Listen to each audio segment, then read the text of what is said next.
Hi everyone, my name is Dana. Today I'm going to be talking about the most common signs that a dog may bite you, and I'll be kind of explaining the body language and what goes on in the dog's brain that causes that.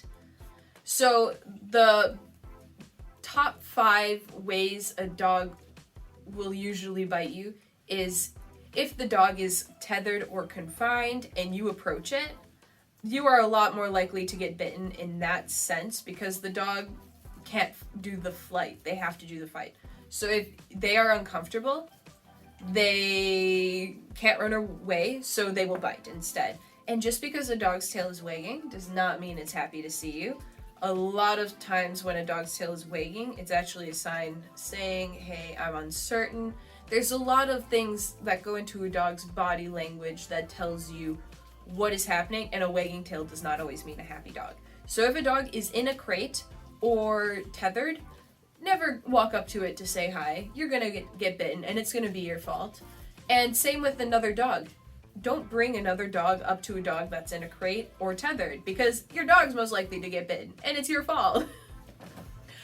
Another way you may get bitten by a dog is a very overly excited dog. Just because a dog is lunging and barking and really happy to see you doesn't mean it won't bite you out of excitement. There are some breeds that just when they're so excited, they need to have something in their mouth and they need to play, and your arm could become their chew toy. When I rescued Gunner, the moment he got overstimulated, my arm was going in his mouth. My head was going in his mouth. That's just how it was. And it took a lot of training to redirect that energy to his toys. But if a dog is super overstimulated and overexcited, you might just be that catalyst to take out their excitement and you could get bitten. And even though it's not aggression, and even though in the dog's brain they're playing, that'll still really freaking hurt. So when you're going out for a walk and you see someone who's walking a dog that just is overjoyed to see you, maybe don't approach. Another big case of you may get bitten is if you make fast movements. And this is why it's so common for kids to get bitten, because kids move very quickly and it's very unpredictable for dogs. And dogs appreciate predictability, especially with a stranger, because they don't know you. You're a stranger. If someone moved up to me really fast, I'd be like, whoa, get away, you know? And that's kind of the dog's reaction too. So if you run past a dog, the dog might just go ugh, and try to get you, because not only are they predators and fast-moving things trigger their prey drive, but also because it's unpredictable and they don't have the chance to think, should I fight or flight? They just are surprised and protect. That's kind of how dogs work. So because of that, if you're riding a bike, if you're jogging and someone's walking a dog, make sure to give that dog enough space, because a lot of dogs are very good and they don't care. They're exposed to these things. But some dogs aren't, and you don't know that. If it's a strange dog, you don't know if this dog is friendly or not. Another sign that a dog wants to bite you is if it's leaning forward. If the dog is kind of on its tiptoes and leaning forward and stretching forward, that is showing that the dog has a forward mindset. It is not thinking about backing away. And if, you're talking to someone and you ask to pet their dog, and their dog is going like this at you, and their tail is, wagging a little bit, and they're leaning forward, I would maybe not pet that dog. Just saying. And then I'm going to group the last most common way to get bitten into 2 groups, which is a mother dog who had puppies, or an injured dog. Both of those situations, the dog is in a very protective state of themselves already. They don't understand that you want to help them. In the mother dog's case, if you're a stranger and she doesn't know you, she doesn't know if you're going to take her puppies away. She doesn't know if you're going to hurt her or her puppies. And she's already in a much more protective state because of the puppies. So if you don't know the dog and the dog had puppies, maybe don't introduce yourself to the dog at this point.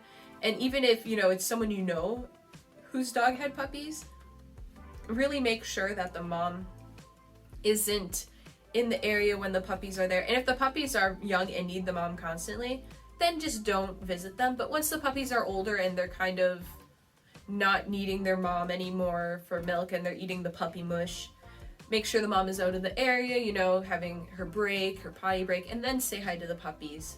Don't try to force yourself in there when it's the mom and puppies at the same time. And then same goes for injured dogs. If you can tell that a dog is visibly injured, be really, really careful about how you approach that situation. And if it's a stray dog that you see injured, I understand that you do want to help it, but the dog knows that it's in a vulnerable state by being injured and it can't do the flight, so it will fight. And if you accidentally touch a dog where it's hurt, even if it's your own pet, if your dog is really hurt, it may nip you because it wants the pain to go away, and it can't say, hey, that's hurting me, stop. The nip is how it's saying, hey, you're hurting me, stop. So that is one of those cases where you could get bitten.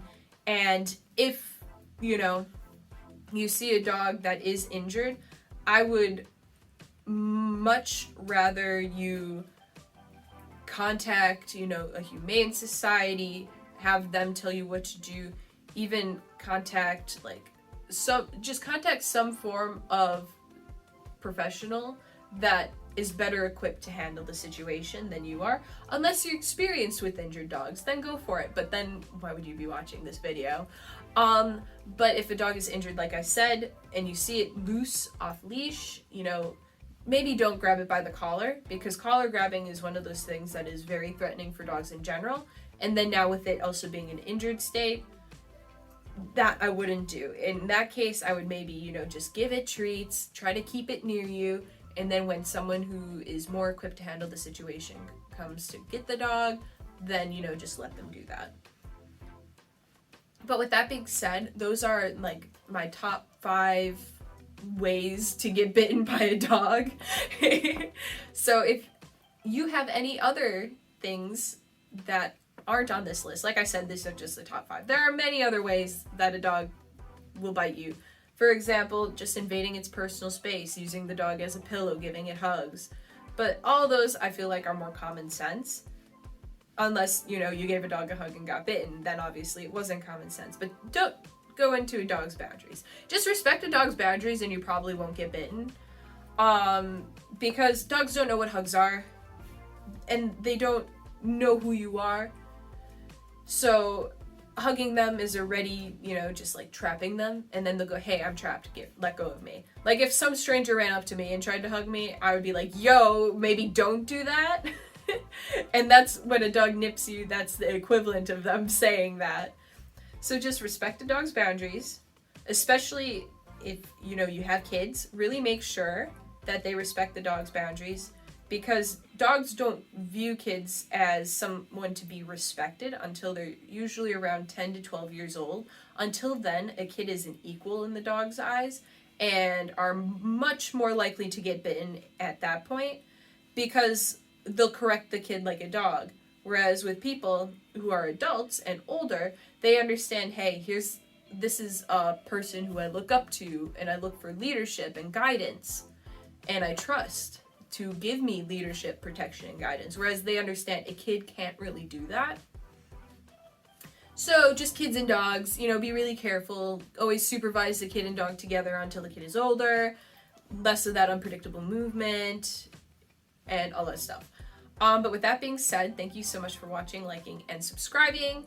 Like I said, if I didn't cover anything that you want to also include for how to avoid getting bitten or signs you might get bitten, please leave it in a comment down below, because this is another one of those instances where it's not a personal attack. I'm just trying to educate, because I understand not everyone is a dog trainer, and that's okay, but I'm trying to make the world a better place for people and dogs, where we can live together and coexist while also respecting everyone's boundaries. So thank you so much for watching, and I'll kind of off and on upload more of these videos, because with it being wintertime, it's really difficult for me to get out and do training. So these are more of the times where I do the sit down, let's chat and talk about a specific thing and how I can educate you. I will have more videos like this in the future, and I will see you in the next one. Bye!